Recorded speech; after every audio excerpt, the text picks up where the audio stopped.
On a busy Saturday night at Bellin Harbor, overlooking the Pittsburgh riverfront, Andre Ellison expected nothing more than another exhausting shift serving strangers.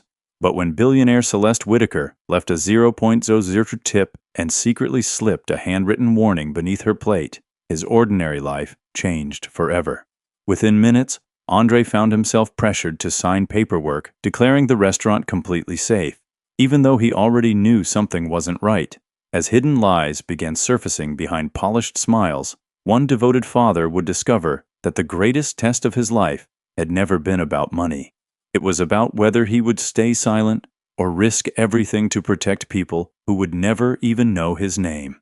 Saturday nights at Bellin Harbor always sounded the same. Silverware chimed against porcelain. Low conversations drifted beneath warm, golden lights.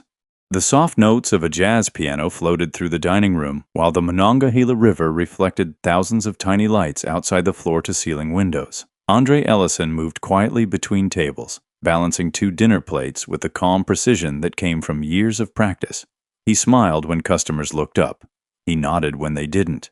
Most people remembered the food. Very few remembered the waiter. "Table 12 is cashing out," another server called. Andre glanced toward the window. A woman in an elegant charcoal coat sat alone, reading something on her tablet while untouched coffee cooled beside her dessert plate. Even in a room full of executives and weekend tourists, she carried the kind of presence that made people lower their voices without realizing it. Everyone knew who she was: Celeste Whitaker, the billionaire whose investment company had been negotiating to purchase Bellin Harbor for nearly 2 months. Andre placed the leather check presenter gently beside her. "Whenever you're ready, ma'am." She looked up only long enough to meet his eyes. "Thank you." Nothing more. No small talk. No special requests. No complaint. Just 2 quiet words. Several minutes later she stood, slipped on her coat, and walked toward the exit without looking back. Andre collected the folder. The total had been paid in full. Below it, written neatly in black ink, was the tip. 0.y Suado. He stared for half a second.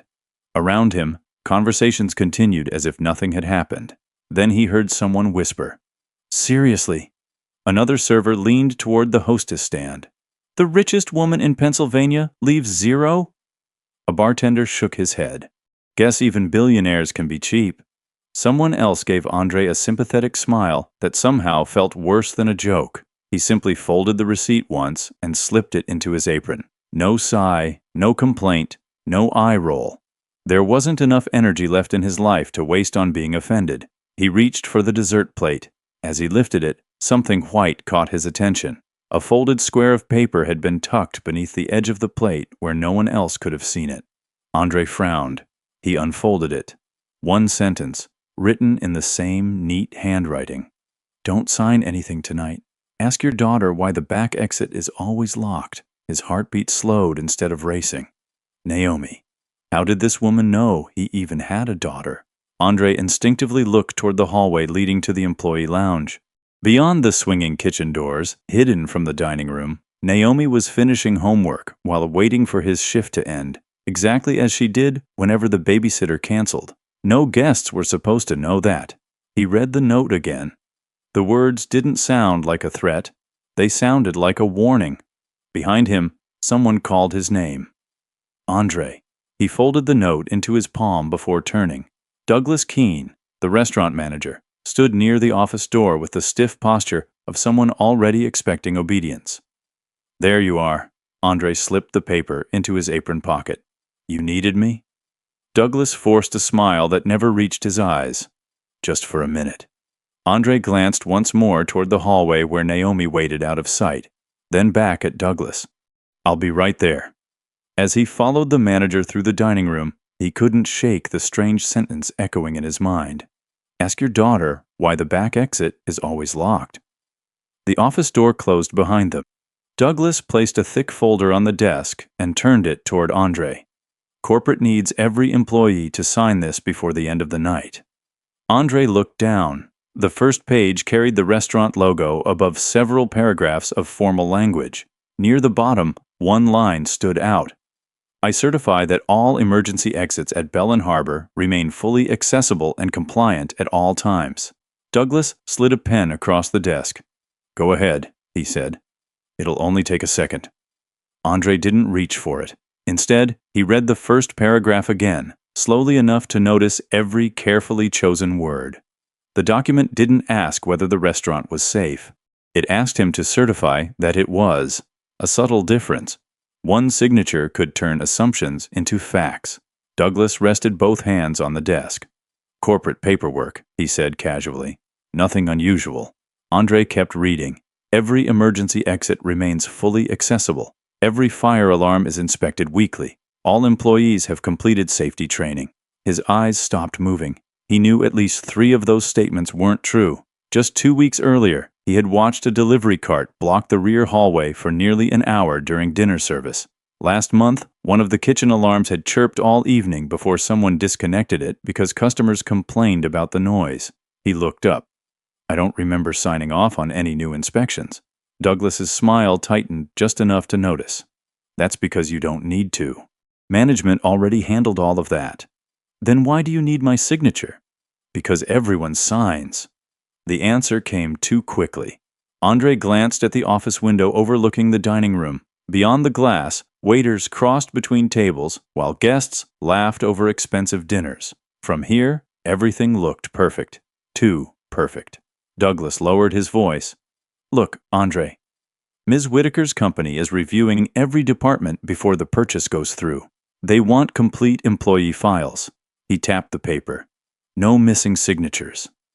Andre thought of the folded note still resting inside his apron pocket. Don't sign anything tonight. Ask your daughter why the back exit is always locked. The words suddenly felt heavier. What happens if I want to read the whole thing first? Douglas chuckled. You've always been thorough. I like knowing what I'm agreeing to. And I like employees who don't create unnecessary delays. Silence settled between them. A muffled burst of laughter drifted in from the dining room. Douglas leaned back. You've got a daughter to think about. The sentence landed harder than Andre expected. You've missed shifts this year because of doctor's appointments. He opened a folder beside him. I know insurance isn't cheap. Andre's jaw tightened. My family isn't part of this conversation. I'm trying to help your family. Douglas folded his hands. When new ownership comes in, they'll be looking for dependable people.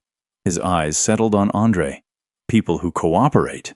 Andre had heard that tone before, not loud, not threatening, just smooth enough to sound reasonable.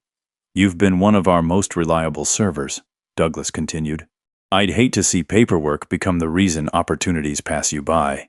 Andre looked back at the signature line. His own name weighted beneath a paragraph he couldn't honestly support. The office suddenly felt smaller. He remembered Naomi asking earlier that week if they could still afford to visit the Science Museum before school started again. He had smiled and said they'd figure something out. He hadn't told her another insurance bill had arrived that morning. Douglas pushed the pen a little closer. Nobody's asking you to climb into a burning building. It's just a signature. Andre's fingers almost reached for it. Almost. Then someone shouted from the kitchen. Manager! Another voice followed. Douglas, we need you back here. Douglas sighed under his breath. What now? He stood, irritated. I'll be back in 2 minutes. Before leaving, he pointed toward the paper. Think about your daughter. The door closed. Andre remained alone. He slowly removed Celeste Whitaker's note from his apron. He placed it beside the certification form. 2 pieces of paper. One asked him to promise something he wasn't sure was true. The other warned him not to promise anything at all. Outside the office, another voice echoed down the hallway. Luis, wait. A tray crashed somewhere beyond the kitchen doors. Andre folded both papers, slipped them into separate pockets, and stood. Something told him the real reason for tonight's paperwork had just walked into the kitchen. The moment he pushed through the swinging doors, the warm aroma of grilled steak was replaced by steam, clattering pans, and raised voices. A stainless steel tray lay upside down on the tile floor. Alfredo sauce spread across the walkway in a pale streak, while shattered ramekins rolled beneath the prep tables. Luis Mendoza stood frozen in the middle of the mess. I'm sorry, the young cook stammered. My hand slipped. Douglas was already striding across the kitchen. Sorry doesn't fix equipment. He pointed toward a scorched electrical outlet near the warming station. A thin black mark climbed the wall above it. There, you overloaded the circuit. Luis's face drained of color. I didn't even touch that outlet. You spilled sauce into it. I dropped the tray over here. Douglas didn't bother listening. Do you know how expensive repairs are? Several cooks lowered their eyes and continued chopping vegetables. Nobody wanted to become part of the conversation. Luis swallowed hard. My mom's in Mercy Hospital. I have to leave after my shift to see her. Douglas crossed his arms. Then maybe you should have been paying attention instead of thinking about somewhere else. Andre looked from the outlet to the puddle on the floor. The distance between them was nearly 8 feet. The sauce had never reached the wall. He had noticed that outlet days ago. Every now and then, it gave off the faint smell of overheated plastic before settling down again. He'd even mentioned it during cleanup one evening. The maintenance request had never appeared. Douglas grabbed a printed incident report from the counter. Sign this. Luis blinked. What is it? It says you caused the electrical damage. I didn't. Douglas's voice became colder. Either you sign, or we'll have to discuss whether you're a good fit for this restaurant. The words hung heavily in the room. Luis stared at the paper with trembling hands. I can't lose this job. I know. Douglas slid the form closer. So make the smart choice. Andre stepped forward before he realized he had moved. Douglas? The manager turned. What? The outlet wasn't damaged tonight. Silence swept across the kitchen. Douglas's expression hardened. Excuse me. I've smelled that wiring overheating before. Luis looked at Andre with startled eyes. Andre continued calmly. The tray hit the floor over there. He pointed toward the center aisle. The outlet's against the wall. Douglas laughed once. So now you're an electrician? No. But I know what I saw. Douglas folded the incident report. You weren't asked. Andre met his stare. No, I wasn't. But Luis shouldn't admit to something he didn't do. For several long seconds, neither man spoke. The only sound came from the exhaust fans humming overhead. Finally, Douglas stepped closer. You seem very interested in paperwork tonight. Andre didn't answer. Douglas turned back toward Luis. Fine. He tucked the report beneath his arm. We'll finish this conversation later. Without another word, he walked away toward the office. The kitchen slowly came back to life. Knives chopped again. Orders were called.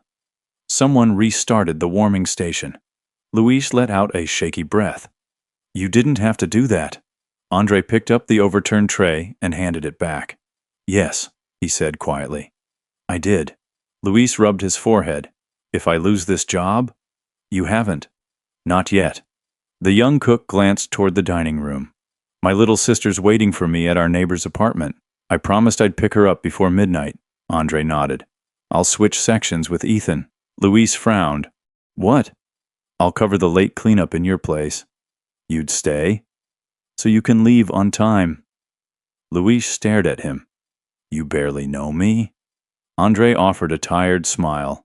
Sometimes that's enough. Neither of them noticed the woman standing just beyond the glass partition overlooking the kitchen. Celeste Whitaker had paused on her way to the parking lot. She watched the entire exchange without interrupting. Her eyes lingered on Andre for one thoughtful moment before she quietly turned and disappeared into the night. Neither Andre nor Luis saw her leave. Neither of them realized someone had just witnessed the one decision that mattered far more than any signature waiting inside Douglas's office. Andre waited until the kitchen settled back into its familiar rhythm before returning to the manager's office. Douglas was already there, arms folded, the unsigned certification resting exactly where he had left it. I was beginning to think you forgot about this, Douglas said. I didn't. Andre picked up the document once more. His eyes moved line by line, slower than before. The words no longer looked like routine paperwork. They looked like a promise carrying someone else's responsibility. He set the pages back on the desk. I can't sign it.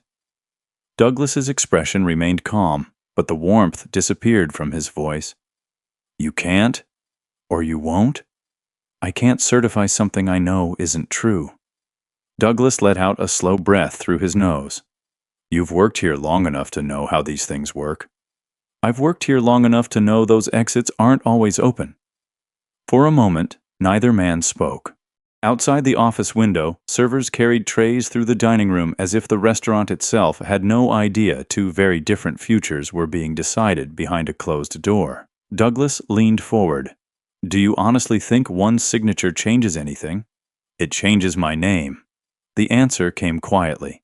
And once my name is on that page, it says I agreed.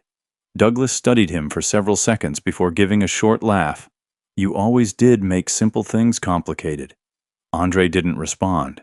Instead, he reached into his apron pocket and removed a pen. Douglas smiled. There we go. Andre uncapped it.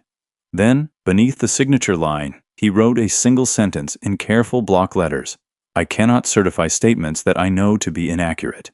He capped the pen, placed it beside the folder, and slid the document back across the desk. Douglas stared at the added sentence. His jaw tightened.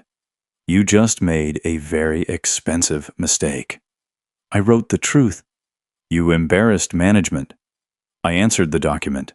Douglas closed the folder with more force than necessary. Starting next week's schedule, don't expect the same hours you've been getting. Andre felt the meaning immediately. Less work, less income, less money for rent, less money for Naomi's medication. Even so, he simply nodded. If that's your decision. Douglas looked almost disappointed that the threat hadn't produced an argument. You can go. Andre opened the office door. Before stepping into the hallway, he paused. One more thing. Douglas looked up. That outlet by the warming station should be repaired before someone gets hurt. Douglas didn't answer. Andre walked away. The dining room had nearly emptied by the time his shift finally ended. He found Naomi sitting in the employee lounge with colored pencils spread across the table. A half-finished science worksheet rested beside her backpack. She smiled the instant she saw him. Are we done? We're done. She packed her notebook while Andre gathered their coats.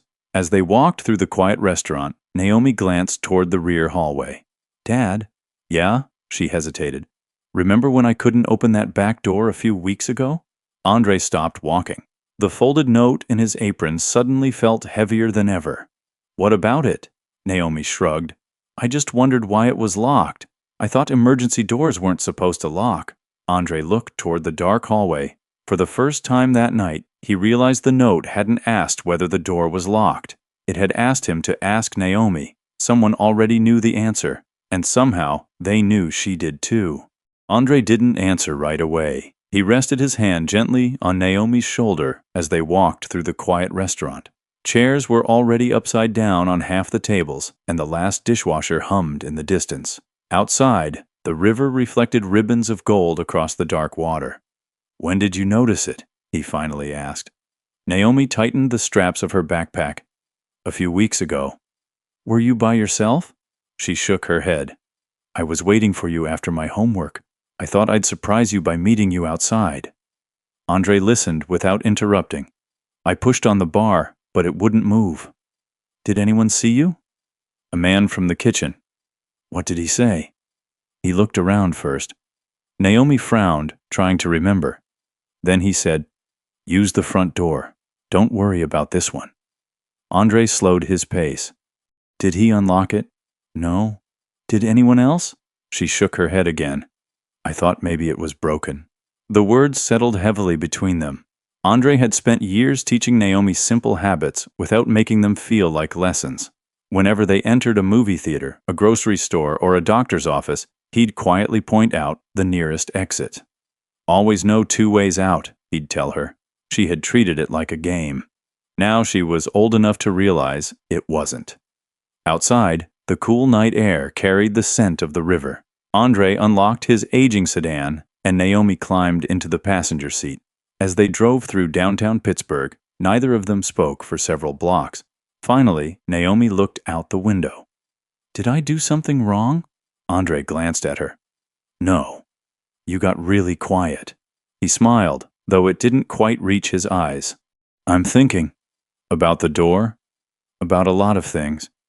Traffic thinned as they crossed the bridge toward home. The city lights faded behind them, replaced by quiet neighborhoods where porch lamps glowed against the summer night. Naomi reached into her backpack. I almost forgot.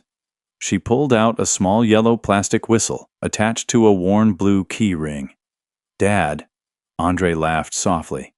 You've been carrying that? You told me to. She placed it in his hand. If we ever get separated, 3 whistles. The smooth plastic had faded from years of use. It wasn't expensive. It wasn't special to anyone else. But to Andre, it was a promise. He clipped it back onto his keychain before starting the engine again. 3 whistles. Find each other. Always. When they reached their apartment, Naomi disappeared into her room to brush her teeth while Andre stood alone in the tiny kitchen. He unfolded Celeste Whitaker's note one more time. Don't sign anything tonight. Ask your daughter why the back exit is always locked.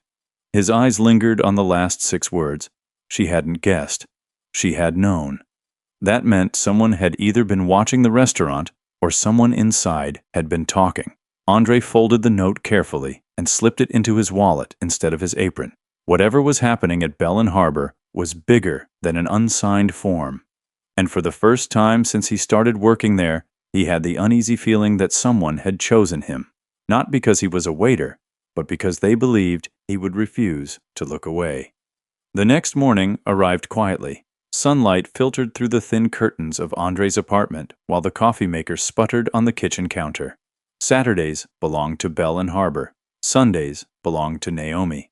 She sat at the small table, carefully coloring a diagram for her school science project. Tiny arrows pointed toward handwritten labels that read, temperature, air quality, and ventilation.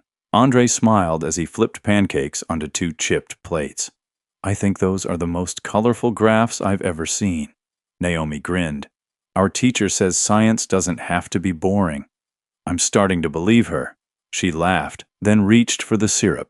For a few precious minutes, the apartment felt untouched by overdue bills, difficult choices, or mysterious notes hidden beneath dinner plates. Then Andre noticed a white envelope tucked beneath the apartment door. He opened it. The new work schedule. His smile disappeared. 3 evening shifts. Last week, he'd been assigned 6. He counted again, hoping he'd missed a page. He hadn't. Naomi looked up. Everything okay?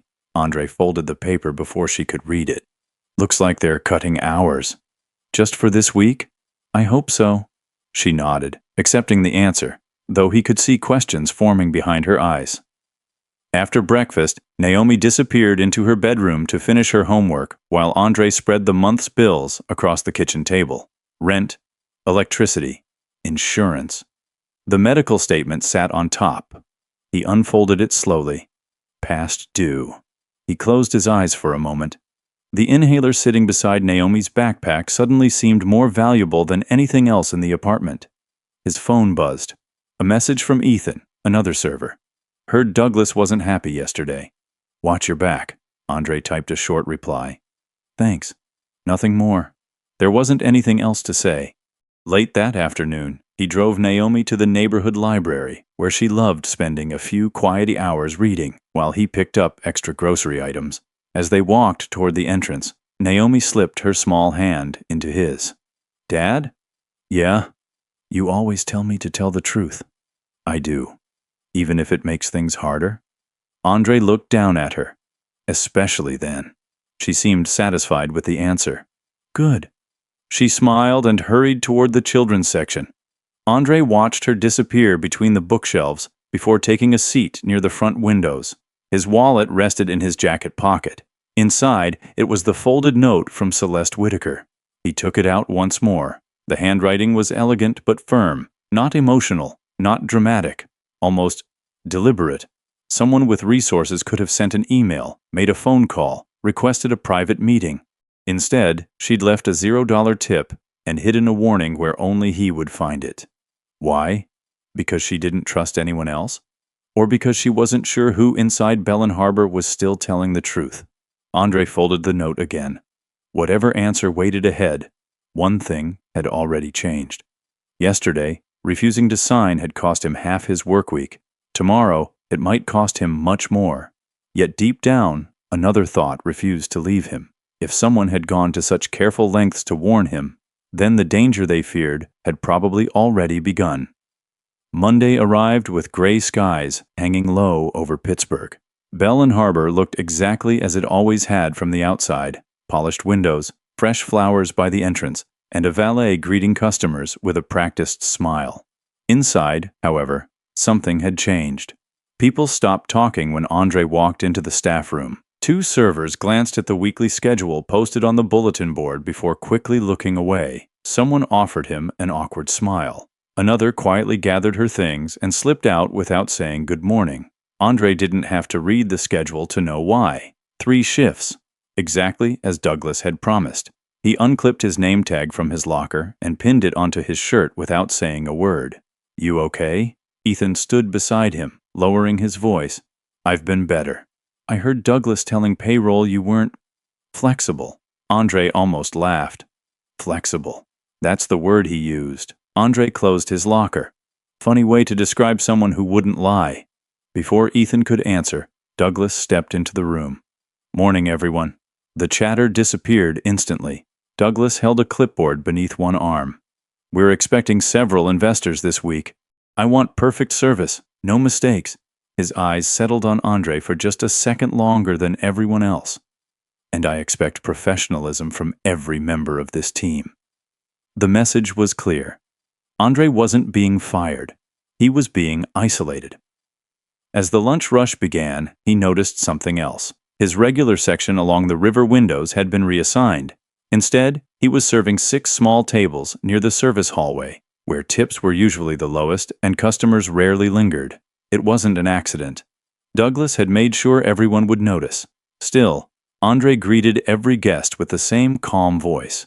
He refilled coffee before anyone asked. He carried heavy trays for another server whose wrist was sore. He quietly moved a stroller so it wouldn't block the aisle leading toward the front entrance.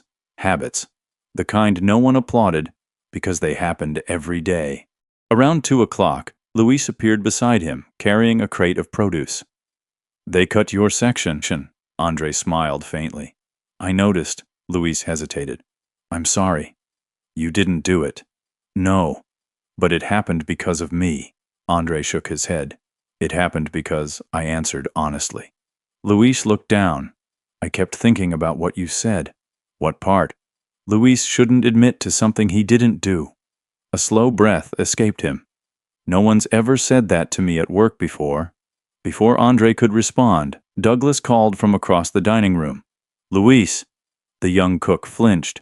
"Kitchen, now!"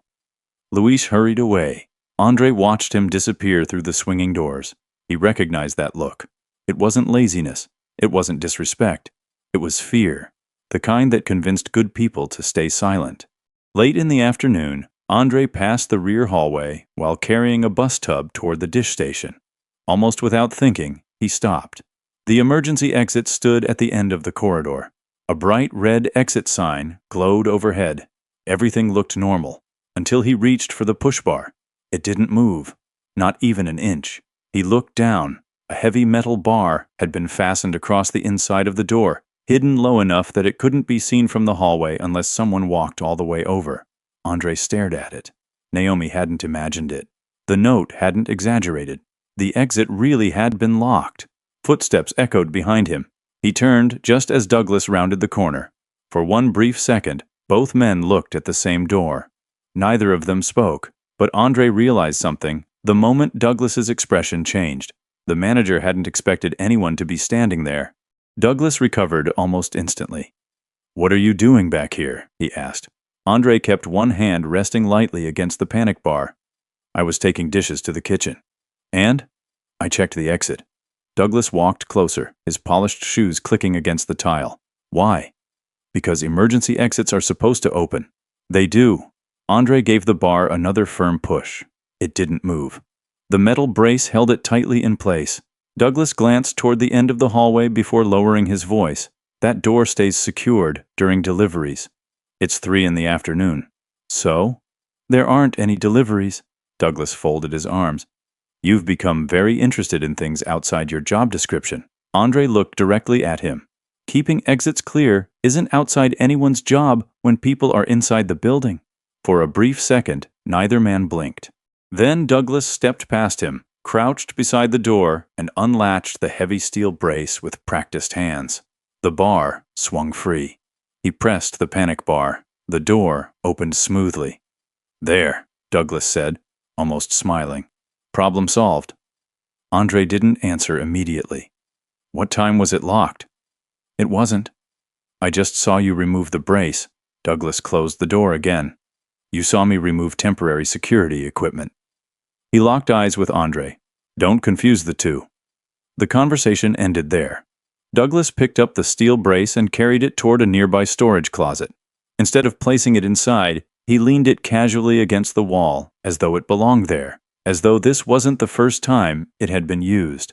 Andre watched every movement without saying another word. He had learned long ago that arguments rarely changed stubborn minds. Observing did.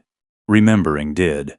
When Douglas disappeared into the dining room, Andre pushed the exit once more. This time it opened. He stepped outside for only a moment. The cool afternoon breeze rolled in from the river. From the alley behind the restaurant, the back entrance looked ordinary. No customer would ever notice it. No investor touring the property would walk around here. No inspector who stayed only in the dining room would know the difference. Andre slowly closed the door behind him and returned inside. His shift ended just before sunset. As he gathered his things from the employee locker room, Ethan looked over. "You heading home?" "In a minute." Ethan hesitated. "You know, people are talking." "About what?" "They think you're picking a fight with Douglas." Andre zipped his jacket. "I'm not." "Then what are you doing?" Andre considered the question. Finally, he answered quietly. "I'm paying attention." Ethan frowned. "To what?" Andre thought of the hidden note, the locked exit, the false certification, Luis nearly taking the blame. Too many pieces no longer felt like coincidences. Things that shouldn't be ignored. Outside, the evening sky glowed orange above the river. Andre unlocked his car and found Naomi already waiting with a library book open across her knees. She smiled the moment she saw him. "Ready to go home?" He smiled back. "Always." As he started the engine, his phone vibrated. An unknown number. No name, no voicemail, only a single text message. "You did the right thing by refusing to sign. Don't let him move the evidence before Friday." Andre read the message twice before the screen dimmed. "Everything okay, Dad?" Naomi's voice pulled him back. He locked the phone and slipped it into his pocket. "Yeah," he said gently. "Just someone from work." She accepted the answer, turning back to her book as he eased the car into traffic. The city lights reflected across the river, but Andre barely noticed them. First, the note beneath Celeste Whitaker's plate. Now, an anonymous text. 2 different warnings. The same message. Someone inside Bellin Harbor believed something was seriously wrong. Someone also believed Andre was the only person who wouldn't look the other way. The following afternoon, Bellin Harbor buzzed with unusual activity. Fresh flowers filled the lobby. Contractors polished the brass railings. Every manager wore a suit instead of the usual restaurant uniform. Douglas walked through the dining room with a clipboard, correcting the angle of chairs and inspecting every table as if royalty were about to arrive. "Lunch inspection tomorrow," Ethan whispered while rolling silverware. "I heard the buyers are sending another team." Andre glanced toward Douglas. "So that's why everyone's nervous." Ethan nodded. "They've had maintenance here since 6 this morning." Andre looked around. The burned electrical outlet near the warming station had been covered with a fresh metal faceplate. A section of hallway had been repainted. Even the loose ceiling tile above the prep station had disappeared. Repairs were happening, but only where they could be seen. During a short break, Andre quietly walked toward the rear hallway. The emergency exit stood exactly where it always had. He pressed the panic bar. The door opened without resistance. He stepped outside, studying the frame, the hinges, and the concrete beside the threshold. Nothing looked unusual, almost too clean. Someone had recently swept away the dust that usually gathered around the doorway. He crouched for a closer look. Tiny scratches marked the floor where something heavy had been dragged across the tile over and over again. Not once, many times. The metal brace. It had been removed before today's preparations. His phone vibrated again. Another anonymous message. He only unlocks it when someone important is coming. Andre slowly slipped the phone back into his pocket. The message confirmed what he had already begun to suspect. The exit wasn't permanently blocked. It was selectively blocked. That made it harder to prove and easier to deny. "You lost?" Douglas's voice echoed behind him. Andre stood and turned. "I was checking the door." Douglas smiled politely. "You seem relieved." "It opens." "Of course it opens." Douglas spread his hands toward the hallway. "You've convinced yourself there was some grand conspiracy." Andre said nothing. Douglas stepped closer. "See, everything's exactly as it should be." Andre looked at the open doorway, then back at Douglas. "No," he replied quietly. "Everything is exactly as you need it to look today." Douglas's smile faded for just an instant. Then he laughed. "I think you're spending too much time imagining problems. And I think someone spent a lot of time hiding them." The two men held each other's gaze. Neither raised his voice. Neither took a step. But for the first time, Andre realized Douglas had stopped trying to persuade him. Now he was simply waiting to see how much Andre already knew. As Andre returned to the dining room, he noticed a black SUV pulling into the executive parking space overlooking the restaurant. The driver's door opened. Celeste Whitaker stepped out, carrying a slim leather portfolio. She looked toward the building. For the briefest moment, her eyes met Andre's through the front windows. Then she walked inside as though nothing had happened. Andre couldn't shake the feeling that by the end of the week, someone would finally have to choose between protecting a business or protecting the people inside it. Celeste Whitaker entered Bellin Harbor without an escort.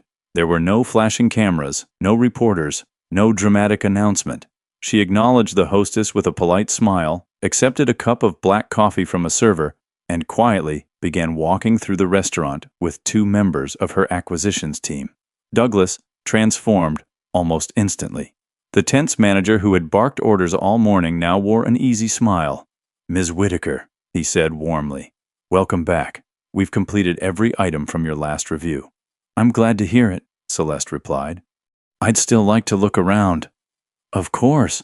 Andre watched from across the dining room as Douglas carefully guided the group away from the service hallway. Every path seemed intentional. Every conversation seemed rehearsed.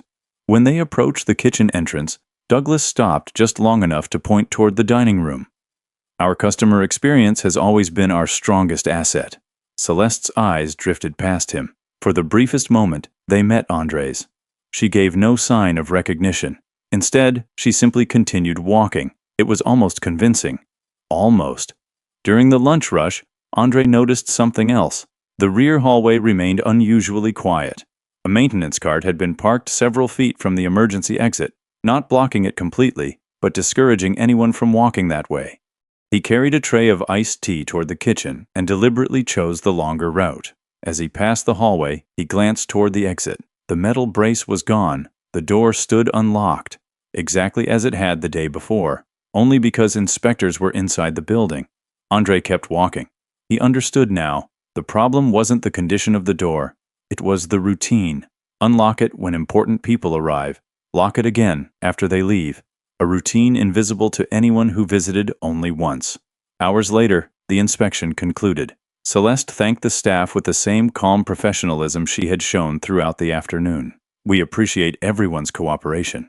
Douglas escorted the visitors toward the front entrance. The moment the black SUVs disappeared from the parking lot, the atmosphere inside Bellin Harbor changed. Conversations relaxed.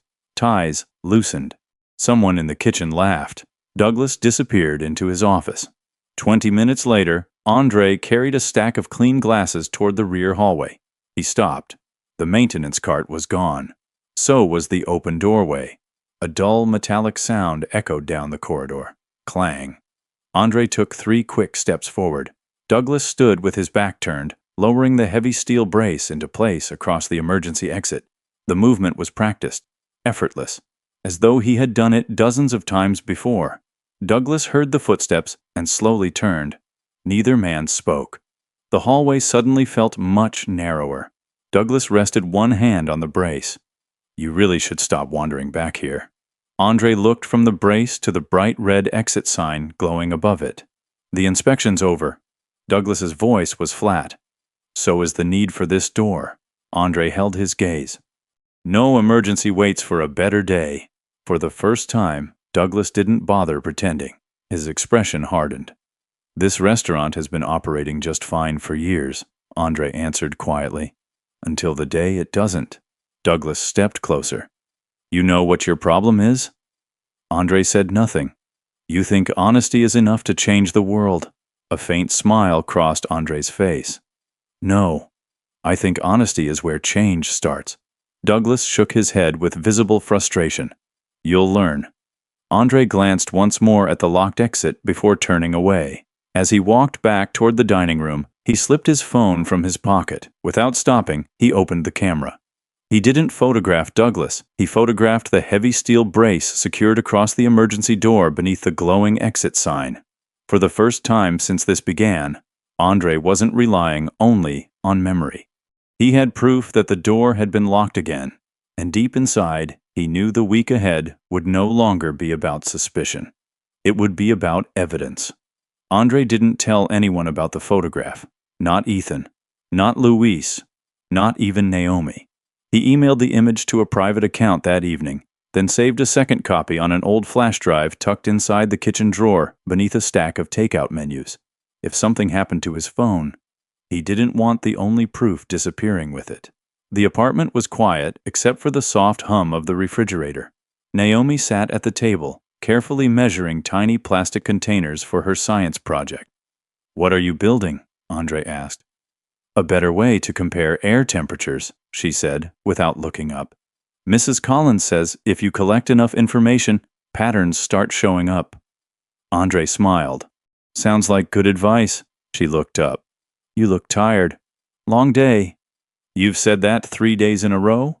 He laughed softly. I guess you've been keeping count. I always do. She returned to her project, unaware that her simple words lingered in Andre's mind. Patterns start showing up. That was exactly what had been happening. The locked exit. The false certification. Luis being pressured to accept blame. The inspection timed perfectly with temporary repairs. Individually, each incident could be explained away. Together, they formed a pattern. The next afternoon, Bell and Harbor prepared for another busy dinner service. Andre arrived 15 minutes early, as he always did. Old habits mattered.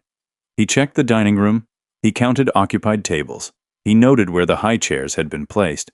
Without thinking, he glanced toward every visible exit. It was something he'd done for years. Most people never noticed. Luis did. You always look at the doors first. Andre adjusted his apron.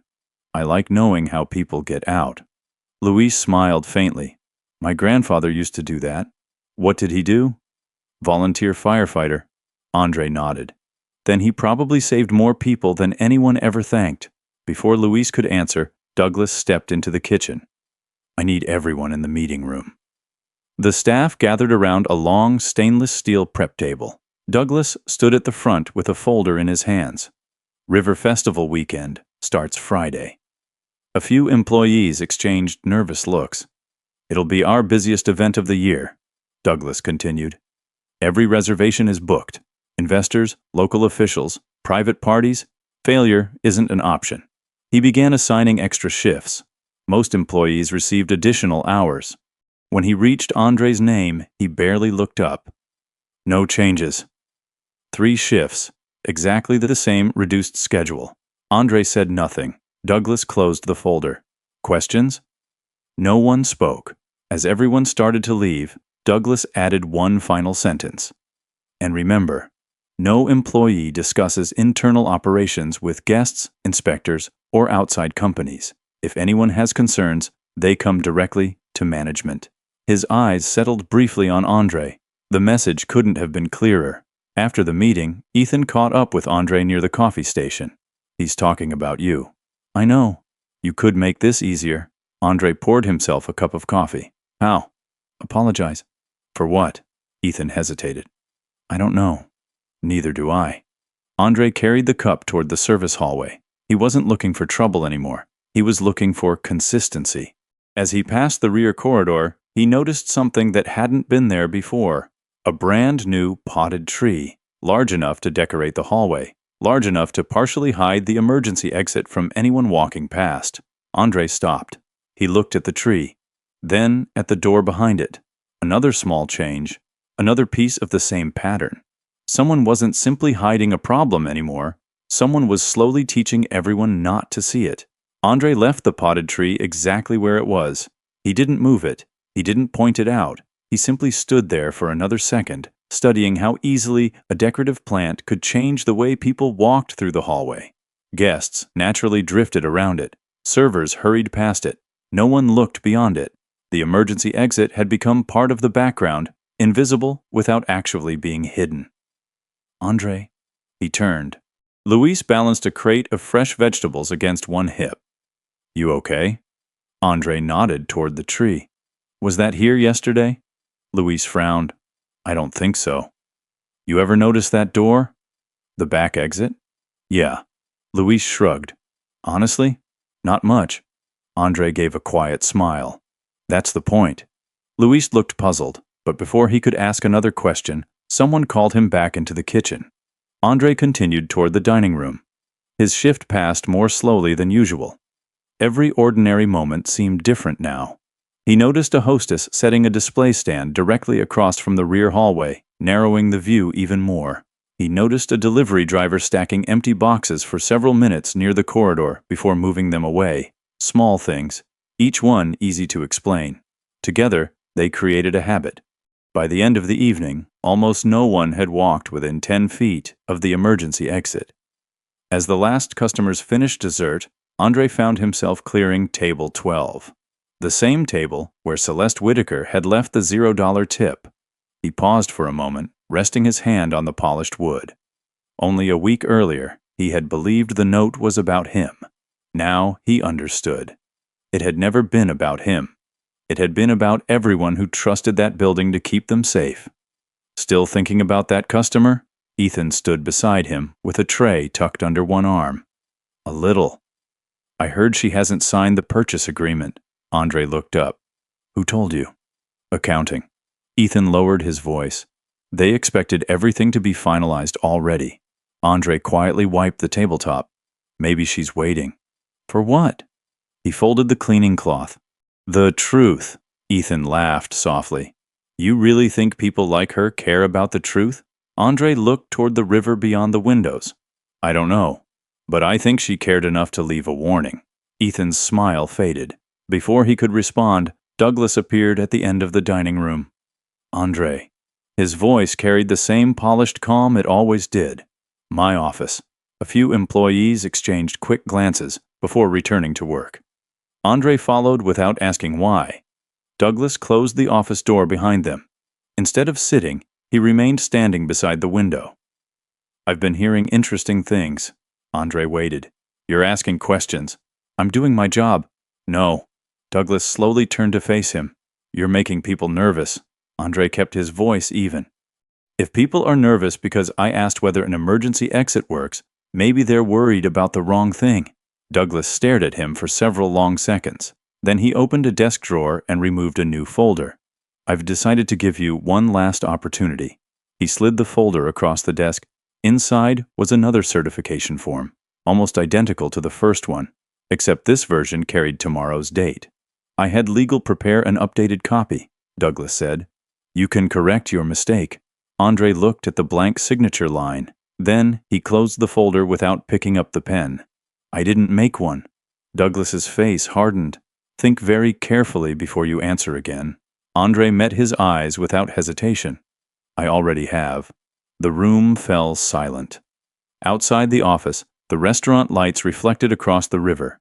Inside, the distance between the two men no longer felt like a disagreement between an employee and a manager. It felt like the moment before someone crossed a line that could never be uncrossed. When Andre Ellison closed that folder without signing his name to a lie, he wasn't just protecting himself, he was protecting every stranger who trusted that glowing exit sign without ever wondering if the door behind it would really open. Sometimes, the bravest thing a person can do isn't something dramatic. Sometimes it's simply refusing to say yes when your conscience knows the answer is no. Today, take a moment to notice something most people walk past without seeing. The next time you enter a building, look for the nearest exit. And remember why Andre never stopped paying attention when everyone else did. If this story stayed with you, leave a 1 in the comments. And tell me this: have you ever stood your ground even when you knew it might cost you something? I'd truly like to hear your story below. Thank you for spending this time with me today. I'll see you in the next story, where one quiet decision will once again change far more lives than anyone could have imagined.